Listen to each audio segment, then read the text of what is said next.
Амансыздар ма балалар, қалдарың қалай? Балалар, мынандай бір есеп қарастырайық. Көл бетіндегі қозғалмайтын қайықта екі балықшы балық аулап отыр. Егер балықшылар орындарын ауыстырса, қайық қай жаққа және қандай қашыққа ығысады? Қайықтың массасы 280 кг. Бір балықшының салмағы 70 кг, екіншісінікі 105 кг. Балықшылардың арақашықтығы 5 метр. Судың кедергісі ескерілмейді.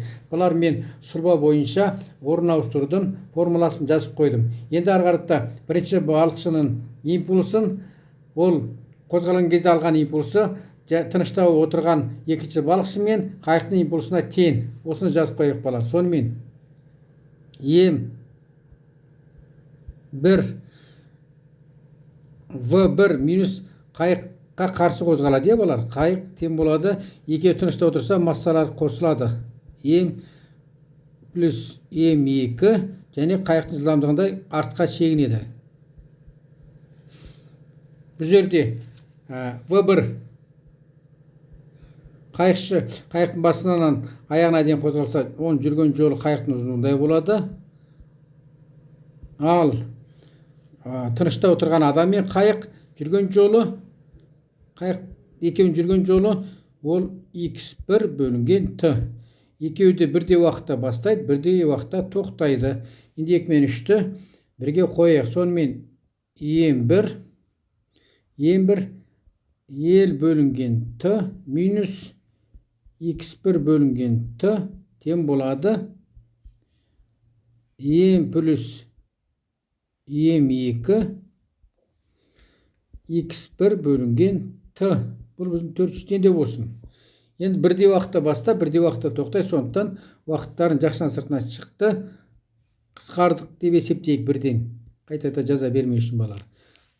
Қайтан жазайық. М1 ел минус x1 тең болады М плюс М2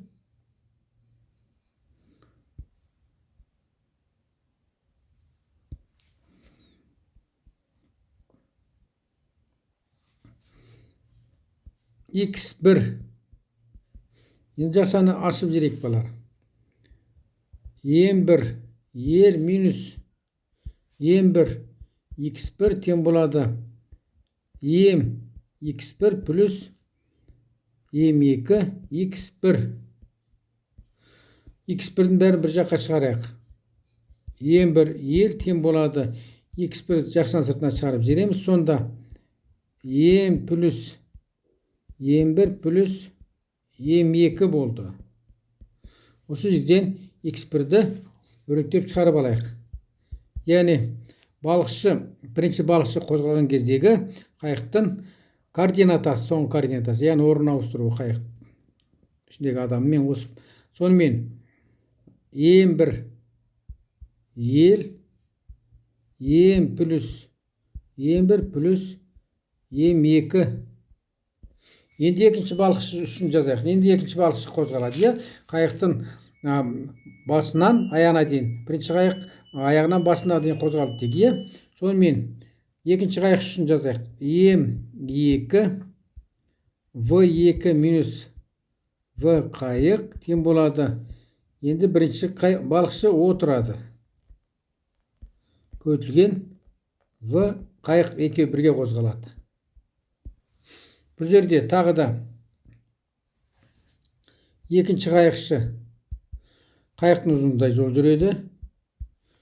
Тура сол уақытта ал қайықта ол 1x2 координатаға орын ауыстырады. Тура сол уақытында. Енді орына қояйық. 11 мен 10-ды 9-ға қояйық. М2 ел бөлінген t минус x2 бөлінген t тең болады М плюс М1 x2 бөлінген t. 12. Тағы да t-ны жақсынан сыртына шығарып, қысқартып зерттеп есептейік.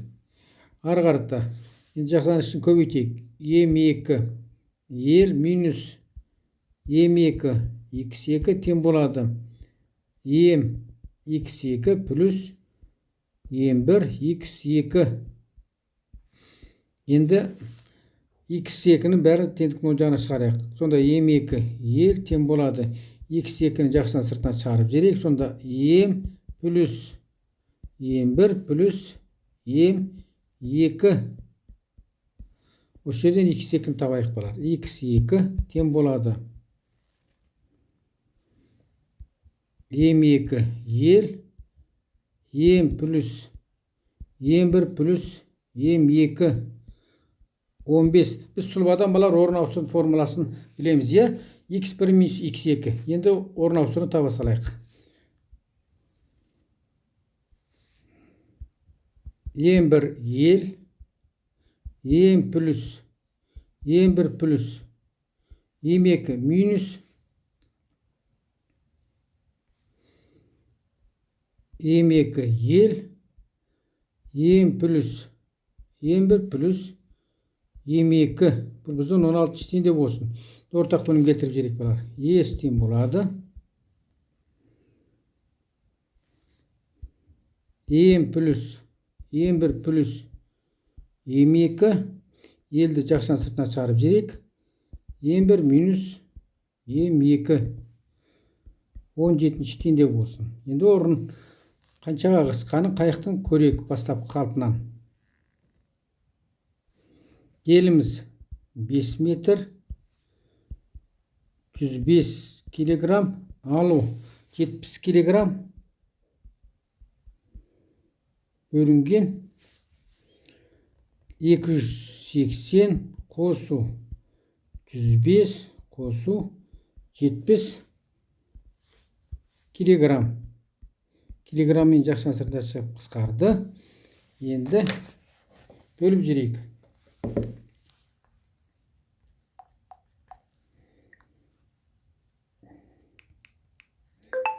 Бөлім 450-ге 38,5 0,385 метр. Сонда бізді қайығымыз бұрынғы қалпынан 38,5 сантиметрге ығысыпты. Ығысқан кезде балар бізге мына бірінші қайыққа қарата ығысқан. Енді екінші тәсіл шығарып көрейік балар. Осыны екі тәсілмен шығарып көрейікші балар. Екінші тәсіл. Енді бұнда тағы да импульс сақталу заңын қолданайық. Бірақ енді біз жерге қарағанда салыстырайық. Яғни жерге қарағанда бірінші қайықшы m1 v1 қозғалады. Ал артқа үшеуі бірдей қозғалады ғой балар. Сонда m плюс m1 плюс m2 артқа қайықтың жылдамдығымен артқа қозғалады. Бұл бірінші теңдеу болсын.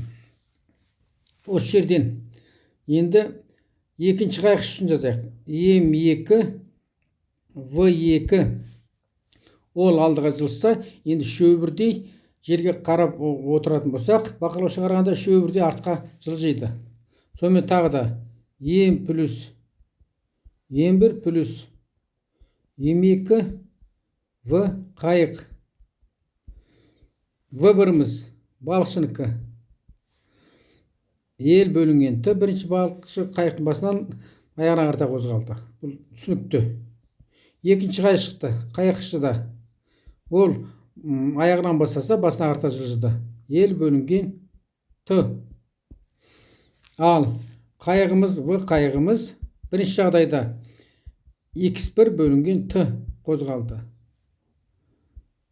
Екінші жағдайда мынау штрихте қояқ. В қайық штрих x2 бөлінген т. Енді осылардың бәрін орнына қояқ. Сонымен басында бірінші қайықшы ол өз ел бөлінген т-ға жылжыды. Ал үшеуі бірге осы бірінші балықшының жылдамдығына қарама-қарсы жылжиды ғой, үшеуі бірге отырып. Сонымен m плюс m1 плюс m2 бөлінген x2 бөлінген т. Бұл біздің жетінші теңдеу болсын. Келесі m2 ел бөлінген т тең болады.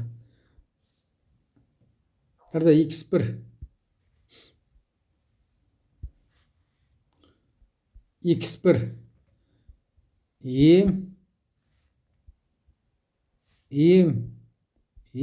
плюс m2 x2 бөлінген t сеншітен де болсын. Уақыттарын қысқартып жіберейік.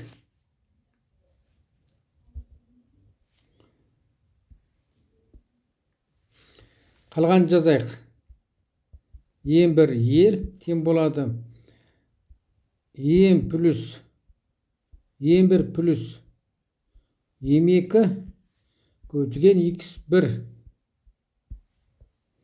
Келесі. М2 ел тең болады. М1 плюс М2 x2. Біріншіден x1 табайық. x1 тең болады. М1 ел М1 плюс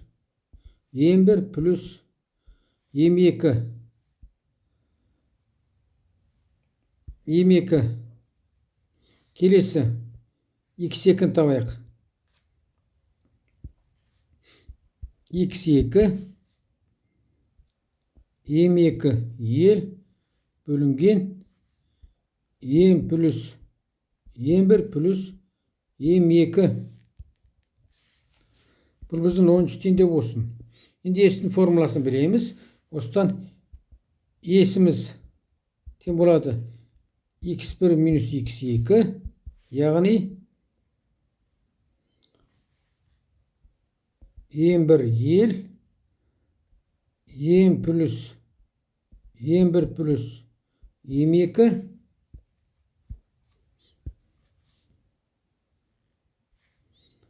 минус М2 ел М1 плюс М2. Бұл біздің 11-тен де болсын. Арақта естен болады. Ортақ бөлімге келтірсек, М1 плюс М2 елді жақсынан сыртына шығарып жіберсек, М1 минус М2 12-тен деу. Яғни бірінші тәсілімізге ұқсас формула шықты.